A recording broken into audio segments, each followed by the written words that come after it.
Hello বন্ধুরা, good morning.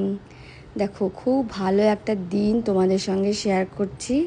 এটা ভাইয়ের রেজিস্ট্রির দিন ছিল।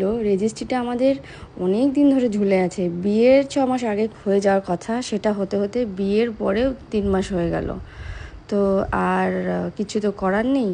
যাই হোক, ভাইয়ের খুব ইচ্ছা ছিল দিদি থাকবে, তো দিদি ছিল ভাইয়ের দিদি ছিল ওই দিন। ওর ইচ্ছা ছিল আমি সিগনেচারও করি, বাট আমি সেটা করিনি। আমি বললাম তোরা যারা এখানে আছিস তারা তারা কর। যাই হোক, সময়টা খুব সুন্দর কাটলো। খুব খুশি ছিলাম আমরা যে একটা বেঁধে থাকা কাজ কমপ্লিট হয়ে গেল। আর একটু সেলিব্রেশন করার ইচ্ছা ছিল, কিন্তু সেটা হয়নি। ভাইয়ের নাইট ডিউটি ছিল, তাই ভাইকে চলে যেতে হয়েছিল। ভাই আমাদের বিরিয়ানি খাইয়ে দিয়ে চলে গেছিলো অফিসে। যাই হোক, এই ছোট্ট ভিডিওটা তোমাদের সঙ্গে শেয়ার করলাম। যদি তোমাদের ভালো লাগে অবশ্যই কমেন্ট করে জানিও, লাইক করো আর সঙ্গে থেকো। টাটা।